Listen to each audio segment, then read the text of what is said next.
मानसी बेटा उठ जा, स्कूल नहीं जाना क्या? मुझे भी दुकान खोलनी है, चल उठ जा जल्दी से। मानसी की माँ एक किराने की दुकान चलाती थी। उसी से उनके घर का और मानसी की पढ़ाई का खर्च पूरा हो जाता था। लेकिन मानसी की मम्मी की तबीयत धीरे धीरे बिगड़ने लगी थी और एक दिन उसके सर से माँ का साया भी उठ गया। उसके बाद मानसी के चाचा उसे अपने घर ले गए। ये क्या नई मुसीबत भी हमारे साथ रहने वाली है? वो कोई मुसीबत नहीं है, बेचारी अनाथ हो चुकी है। उसके बारे में हम नहीं सोचेंगे तो कौन सोचेगा? आपने तो घर को धर्मशाला बना रखा है, किसी को भी उठाकर घर ले आते हैं। वो कोई गैर नहीं है, हम दोनों की भतीजी है और वो यही रहेगी। अरे अगर यहाँ रहेगी तो काम काज करना पड़ेगा, काम नहीं करेगी तो मैं उसे घर से निकाल दूंगी। हाँ, पहले ही दिन चाची का अत्याचार शुरू हो गया। अरे वो चाचा की लाडली महारानी, सुबह के 6 बजे हैं, क्या 12 बजे सोकर उठेगी? चल उठ। चाची मुझे तो 7 बजे उठने की आदत है और मेरा स्कूल भी 8 बजे का है, तो आप मुझे अभी से क्यों उठा रही हैं? ओए होए, तो मुझे अपनी बेटियों के साथ साथ तेरा भी काम करना पड़ेगा। जल्दी से उठ जा और नाश्ता बनाने में मेरी मदद कर।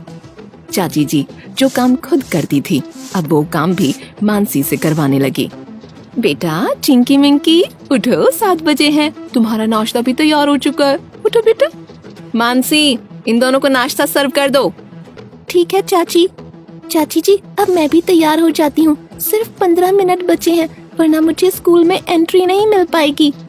कोई बात नहीं, एक आधा दिन स्कूल नहीं जाएगी तो कौन सा फेल होने वाली है। थोड़े से काम में इतना टाइम ले लिया, कल से थोड़ा फास्ट काम करना, वरना स्कूल नहीं जा पाएगी। चाचा तो बहुत प्यार करते हैं, लेकिन चाची मुझे बिल्कुल भी प्यार नहीं करती। चाची के साथ चिंकी मिंकी भी मानसी के साथ रूड बिहेवियर करने लगी थी। सारा काम निपटाकर जब वो बेड पर जाती तो रोजाना उसको अपनी मम्मी की याद आती और उसकी आंखों में आंसू छलक आते। मम्मी आप मुझे क्यों छोड़कर चली गई? अब मेरा इस दुनिया में कौन है जिसके सहारे मैं रहूं? इस घर में तो मेरी औकात एक नौकरानी जैसी है, कोई मुझे प्यार नहीं करता। मानसी बेटा, मैं जानती हूँ आज तक मैंने तेरे साथ बहुत गलत किया है, लेकिन मैं अभी क्या करूँ?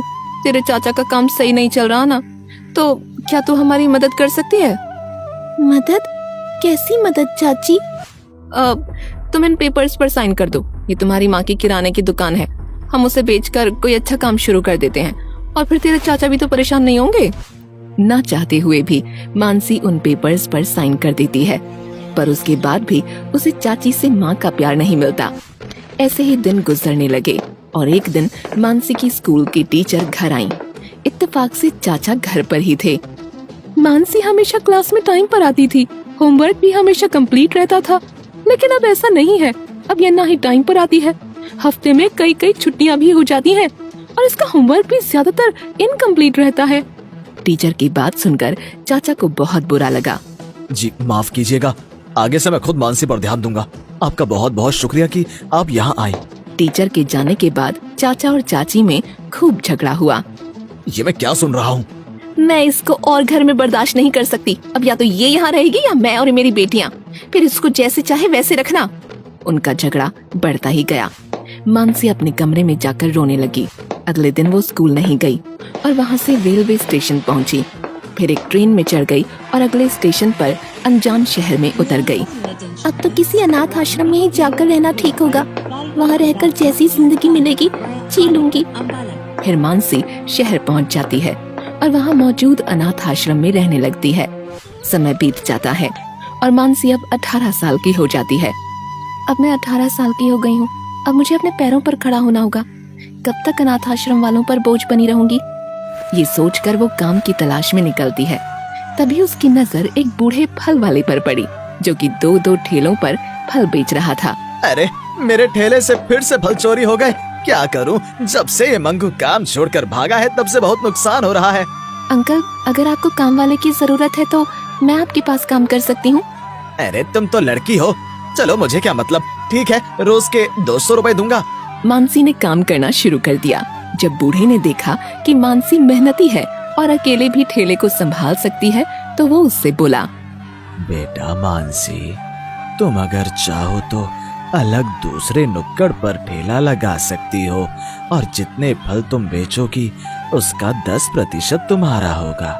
फिर मानसी ने दुर्गा माता के मंदिर के सामने ठेला लगाना शुरू किया, लेकिन उसके बराबर में ही एक और ठेले वाला भी था जो नहीं चाहता था कि उस एरिया में कोई और अपने फल बेचे। सेब ले लो, सेब, कश्मीरी मीठा सेब, छिलका उतार के। भैया सेब कैसे दिए हैं? ले लो जी, बहुत सस्ते हैं, सिर्फ 80 रुपए किलो, छिलका उतार के। 80 रुपए? अरे रे रे, बहुत महंगे हैं भैया, पैसे कम है, 60 लगा लो। ऐसे सेब 100 रुपए किलो से कम कहीं नहीं मिलने वाले, छिलका उतार के। ठीक है, रहने दो, कहकर वो औरत मानसी के ठेले पर चली गई और उससे भाव पूछने लगी। वैसे तो ये सेब 80 रुपए किलो ही है, लेकिन आपके पास ज्यादा पैसे नहीं है तो आप 60 में ले सकती हैं। ठीक है, 1 किलो सेब तोल दो। औरत सेब लेकर खुश होते हुए चली गई। अरे तू पागल है क्या? 80 वाले सेब 60 में दे दिए, ऐसे तो मेरे सेब रात तक भी नहीं बिकेंगे। उन बेचारी आंटी के पास पैसे कम थे इसलिए दे दिए, इसमें क्या गलत है? अगर इस मंदिर के सामने ही बेचना है तो मुझसे कम रेट में नहीं बेच सकती, वरना अच्छा नहीं होगा, छिलका उतार के। कहकर वो अपने ठेले पर चला गया। लेकिन मानसी बहुत ही नरम दिल थी, इसलिए वो ग्राहक की मजबूरी को समझकर कम पैसों में भी सेब बेच दिया करती थी। मानसी के सारे सेब तेजी से बिक रहे थे और उसका ठेला अभी भी आधा भरा हुआ था। शाम तक मानसी के पास बस 6 ही सेब बचे थे और अंधेरा होने वाला था। इन बचे हुए सेबों का क्या करूं? अरे मैं तो भूल ही गई, नवरात्रि चल रहे हैं। दुर्गा माँ के मंदिर के सामने खड़े होकर ही इतने फल बेचे हैं, ये बचे हुए मैं माता को ही चढ़ा देती हूँ। अगले दिन, अब भैया केले कैसे दिए हैं? ले जाओ, 60 रुपए दर्जन है, छिलका उतार के। भैया मेरे बेटे की तबीयत खराब है, दवाइयों पर भी खर्च हो रहा है, मेरे पास बस 40 रुपए ही हैं। सारे भिखमंगे परेशान मेरे ही सामने आकर खड़े हो जाते हैं। 40 रुपए हैं तो घर जाओ, छिलका उतार के। आप तो बहुत ही बदतमीज हैं, मैं किसी और से ले लूंगी। 40 में कोई नहीं देगा, छिलका उतार के। आंटी, आपके बेटे की तबीयत खराब है ना, तो आप मुझसे केले ले जाइए। ये लड़की तो मुझे बर्बाद करके ही मानेगी, छिलका उतार के। उस दिन मानसी ने 5 दर्जन केलों को माता रानी के भक्तों को बांट दिया। अगले दिन भी उसने इसी तरह काम किया और उस दिन भी उसके पास लगभग 5 किलो सेब बच गए। लेकिन इस बार माता के मंदिर जाने से पहले ही उसके सामने एक बुढ़िया आकर खड़ी हो गई। बेटी, मेरी झोपड़ी में मेरे साथ 8 बच्चे रहते हैं, बिल्कुल अनाथ है, क्या तुम उनके लिए इन सेबों में से कुछ दान करना चाहोगी? क्यों नहीं आंटी जी, लेकिन मैं आपके साथ चलकर उनको अपने हाथों से ये सेब खिलाना चाहूंगी। फिर बुढ़िया मानसी को एक झोपड़ी के पास लेकर चली गई। अंदर आओ बेटा। बुढ़िया झोपड़ी के अंदर चली गई। मानसी ने भी अपना ठेला बाहर छोड़ा और मानसी भी झोपड़ी के अंदर चली गई। तभी उसने देखा बुढ़िया बदल कर दुर्गा माता बन गई, तो वो हैरान रह गई।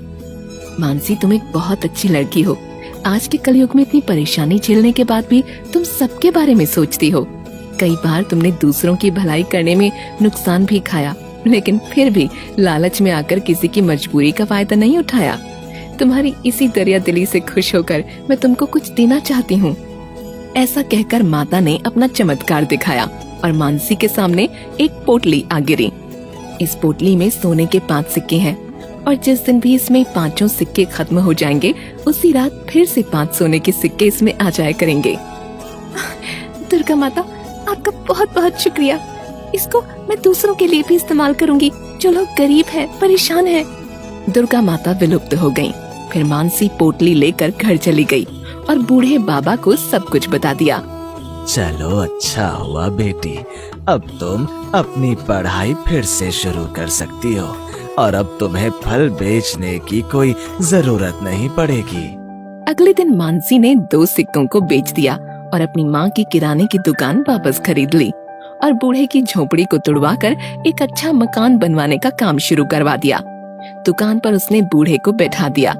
अब मानसी के पास सब कुछ था, इसलिए वो पढ़ाई फिर से करने लगी और उस बूढ़े को अपने पिता की जगह मानकर एक अच्छी जिंदगी जीने लगी।